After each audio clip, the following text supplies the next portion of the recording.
पहले तो तहसीन पूनावाला जी, मैं आपसे पूछना चाहती हूँ, हिमाचल प्रदेश में आपकी सरकार है, गौमूत्र सरकार है।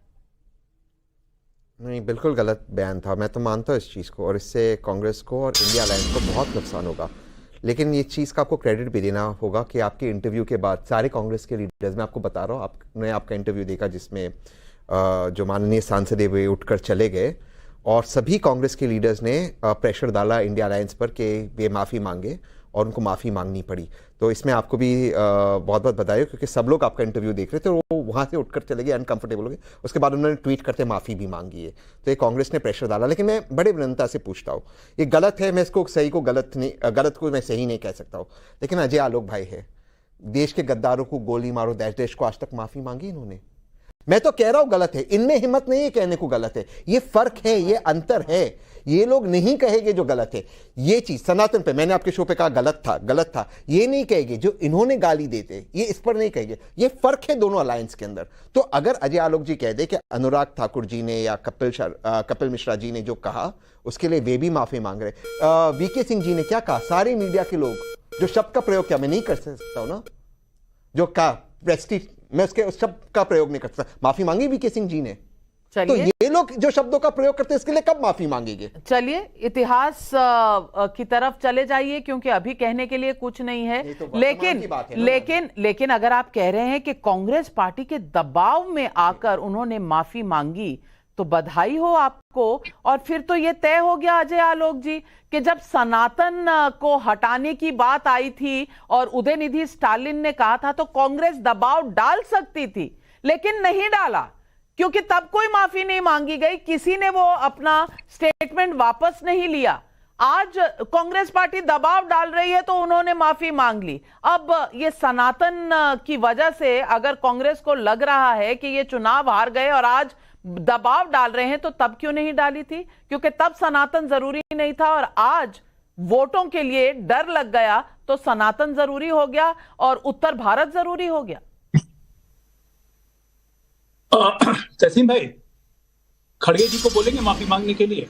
कर्नाटक चुनाव में पब्लिक रैली में उन्होंने कहा था खुलेआम कि अगर मोदी सत्ता में आ गया तो ये सनातन धर्म का यहां राज हो जाएगा। उनको माफी मांगने बोलेंगे? उनके पुत्र प्रियंक खड़गे को माफी मांगने बोलेंगे? बोल सकते हैं आप या कांग्रेस पार्टी? जहां तक रही मेरी बात, आप अनुराग ठाकुर को बोल रहे थे कि मैं अनुराग ठाकुर को माफी मांगने बोलूं। अनुराग ठाकुर ने कहा देश के गद्दारों को, अब जनता ने कहा गोली मारो डैश। देश के गद्दारों को आप क्या करेंगे? माला पहनाएंगे, हार पहनाएंगे? मैं नहीं पहनाऊंगा। मैं देश के गद्दारों को देखूंगा, मैं गोली मारने की चाहत रखूंगा।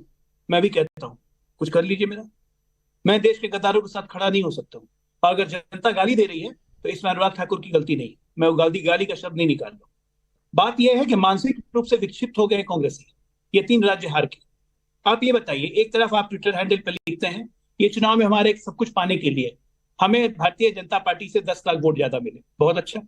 हमें 40% वोट मिला, बहुत अच्छा। उसके बाद आप कहते हैं कि ईवीएम हटा देना चाहिए साहब, ईवीएम पे सवाल उठाते हैं। दोनों चीज कैसे हो सकता है तहसीन भाई, बताइए जरा। अगर ईवीएम बीजेपी के लिए काम कर रही है तो फिर 10 लाख वोट कांग्रेस को ज्यादा कैसे मिल जाए? और फिर आप 24 में रिटर्न की बात कर रहे हैं। मतलब चित्त भी मेरी, पट भी मेरी, अंगूठा मेरे बाप का, ऐसे थोड़ी ना होता है, ऐसे राजनीति चलती है। परसेप्शन तो आप लोग खुद ही डिफाई करते हैं ना, कॉन्ट्रडिक्शंस आपके अंदर इतने हैं। और फ्रस्ट्रेशन में मोदी को कोसना, मोदी को गाली देना, उससे क्या होगा भाई? मेरे से कुछ नहीं होगा। इंट्रोस्पेक्शन अपने अंदर कीजिए कि गलती आप में है, हमारे में नहीं है। आज अभी दूसरे शो में समाजवादी पार्टी बैठे हुए हैं, एक और प्रवक्ता बोल रहे थे कि बहुत अच्छा हुआ कांग्रेस हार गई तीनों में, अब इंडिया अलायंस मजबूत हो जाएगा।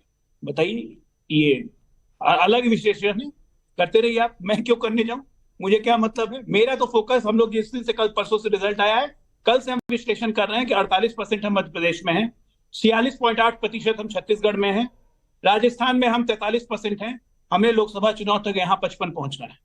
हम तो मान के चल रहे हैं कि आप जो भी इस देश में सेकुलर की बात कर रहा है, सेकुलरिज्म की बात करना मतलब मुसलमान पटाना, और कुछ नहीं है सेकुलरिज्म। क्योंकि हिंदुओं की बात करते हैं उसको आप सांप्रदायिक कर देते हैं। 81% हिंदू होने के बावजूद भी इस देश में अगर हिंदुओं की बात कीजिए तो वो हो जाएगा सांप्रदायिकता, और मुसलमानों की बात कीजिए तो हो जाएगा सेकुलरिज्म। ये आपका अजीब कॉन्सेप्ट है, मेरे कॉन्सेप्ट ये समझ में नहीं आता है। देश की बात कीजिए, देश के हितों की बात कीजिए तो आप कहते हैं कि ओ ये अति राष्ट्रवाद पे ले जा रहे हैं। अरे देश की बात करना अगर राष्ट्रवाद है तो ठीक है, हम राष्ट्रवादी हैं, आप मत कीजिए देश की बात। एक पर एक कॉन्ट्रडिक्शन आपके ऊपर है। दूसरा, आप कह रही थी नविका जी संजीव जी के बारे में कि कम्युनिस्ट युग है। अब आज के डेट में कम्युनिस्ट और कांग्रेस अलग नहीं। आज देखिए कन्हैया कुमार की इतनी हिम्मत है कि वो कमलनाथ को सीधे सीधी ट्वीट करके और बयान देके दोषी कह रहे हैं कि मध्य प्रदेश में पार्टी को हाशिए पे ले आए कमलनाथ और राजस्थान में पार्टी को हाशिए पे ले आए अशोक गहलोत, अपने मन से इन्होंने चलाया है। तो ये हमारी समस्या तो है नहीं, ये तहसीन भाई की समस्या है। बिल्कुल तहसीन भाई तो कमलनाथ जी से क्लोज भी है। बिल्कुल, और ये बातें तो आचार्य प्रमोद कृष्णम जी ने भी इनको बताई है कि आचार्य जी ने कह दिया है कि अब कांग्रेस कांग्रेस नहीं रही, सेंट्रिस्ट नहीं रही, वो लेफ्ट की तरफ चली गई। पर आप सही कह रहे हैं, ये इनकी प्रॉब्लम है, इंट्रोस्पेक्शन इनको करना है।